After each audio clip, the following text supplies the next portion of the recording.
Nos encontramos en la actividad de aprendizaje número 2, contaminación ambiental. Ahora bien, tenemos que definir qué es la contaminación. Para eso es importante hacer referencia a qué es la presencia en el medio ambiente de cualquier agente físico, químico, biológico.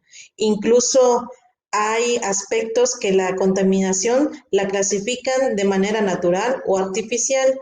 ¿Qué quiere decir esto? Que es la alteración que se produce en el medio ambiente, provocado a lo mejor por un huracán, por un terremoto, por incendios forestales o incluso por cuestiones de actividades antropogénicas, ¿ok?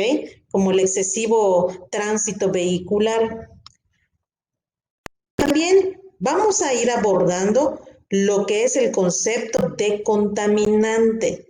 Ahora, ¿qué es un contaminante?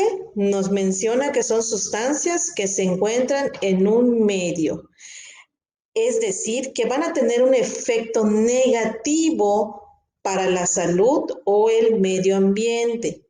Y ahorita vamos a ir viendo que se van a ir clasificando de algunas maneras los tipos de contaminantes.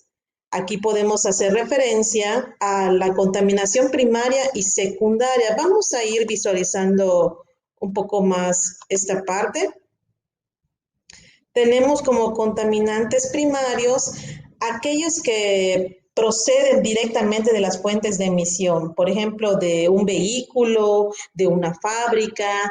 Pero ¿qué va a pasar? Bueno, pues se van produciendo reacciones químicas entre estos contaminantes primarios.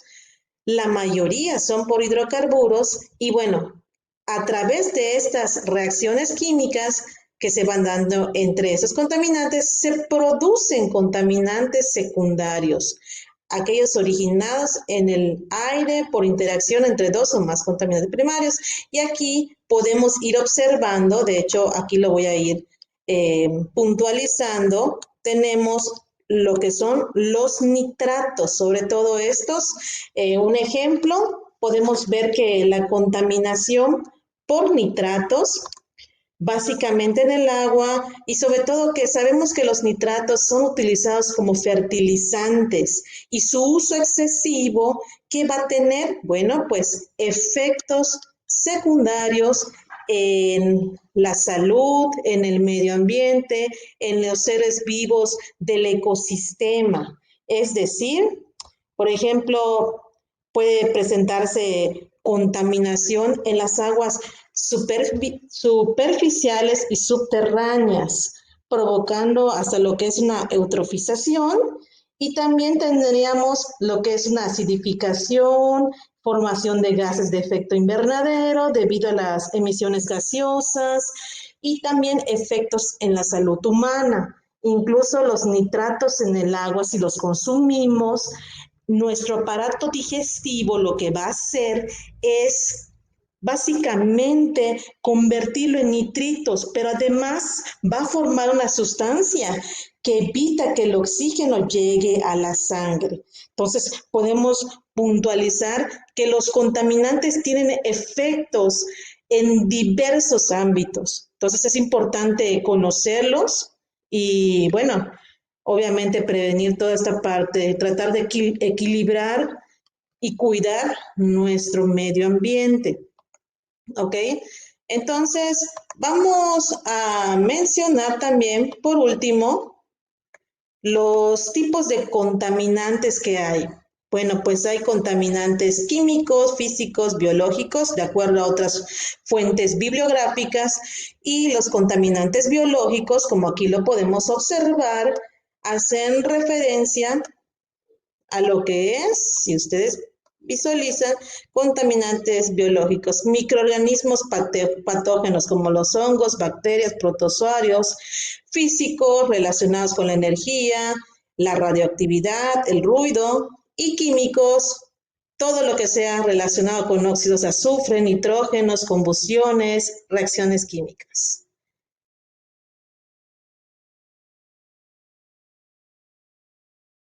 Hablaremos sobre los problemas ambientales en México. que mayormente es dado por aquellas industrias como la automotriz, la de alimentos, la eléctrica. De hecho, la que más afecta es la petroquímica, también está la química, la industria metalúrgica y bueno, podemos mencionar que de la industria automotriz mayormente hay una afectación en cuanto a lo que son residuos peligrosos y también están las industrias eléctricas y bueno, todas esas que ya comentamos. Para eso se menciona un concepto importante, impacto ambiental. Esto se define como la modificación del ambiente ocasionado por la acción del hombre o de la naturaleza, es decir, por cuestiones de industriales, acciones antropogénicas, pero además por un ciclón, un terremoto, etcétera. Sin embargo, cuando hablamos de una evaluación del impacto ambiental, se centra mayormente en esos sectores económicos. Vamos a ir mencionando algunos ejemplos, como el río Naulinco en Veracruz, que ocurrió aquí hace años y bueno, hay afectaciones todavía. Hubo una denuncia con lactosuero. ¿Qué es esto? Es un desecho que se produce cuando se van fabricando lo que son productos lácteos como quesos, mantequillas, yogur y lo desechan ese lactosuero en el río. ¿Y qué es lo que va a ocurrir? Bueno, pues que el lactosuero tiene una gran cantidad de materia orgánica y lo que hace es disminuir el oxígeno y destruye la flora y la fauna. Y bueno, eso es básicamente lo que ocurrió aquí. En el río Sonora, por ejemplo, es uno de los hechos calificados como el peor desastre ambiental en la mina Buenavista del Cobre. Aquí, ¿qué es lo que ocurrió? Hubo un derrame, sobre todo, y de contaminación por arsénico y manganeso. Imagínense cuánta cantidad de daño se vio en esta parte y los efectos, sobre todo que la parte de la contaminación de arsénico es un cancerígeno, causa lesiones cutáneas, enfermedades cardiovasculares y el manganeso, por su parte, ocurre una inflamación de la pared celular, hay una deficiencia en las plantas y por supuesto los síntomas de toxicidad. También tenemos tanto en el lago de Pátzcuaro, aquí podemos ir viendo cómo la calidad del agua también se ve afectada y sobre todo en la producción del pescado blanco, que es una especie endémica del lugar, provocado pues por cuestiones de residuos sólidos, incluso es interesante analizarlo desde las tres dimensiones económico, en la parte social y la del medio ambiente, y podemos tener aquí un gran panorama sobre el grado de contaminación del lago de Pátzcuaro. Lago de Chapultepec, bueno, aquí como sabemos, y lo pueden indagar en cualquier fuente en internet, que básicamente pueden ir viendo hasta una espuma verdosa, cubierta de aguas negras, basura y provocando malos olores y también, pues no solo problemas ambientales, sino también hasta en la salud. Y obviamente la calidad del líquido, pues se ve inservible. En esta parte y habría que darle, pues ahora sí que las medidas necesarias para eliminar toda esta parte, ¿no? Y vámonos también con la parte del sargazo en Quintana Roo. Pudimos ver este problema de manera masiva el año pasado y parte de este año. Pero bueno, es una total tristeza porque hubo también una afectación en la parte turística. Y no solo eso, sino también es considerado un problema ambiental. Aquí podemos ir verificando que una de las explicaciones es el aumento de sargazo en los mares, que es excedente de nutrientes en la costa. Y aquí dice que es debido a las aguas residuales y los fertilizantes que contienen altos niveles de fósforo y nitrato. ¿Qué quiere decir esto? Que básicamente las aportaciones excesivas de nitrógeno y de fósforo favorecen un proceso que se conoce como eutrofización, que se va a ir abordando mayormente en la siguiente actividad de aprendizaje. En esta, ¿qué van a ir realizando como análisis?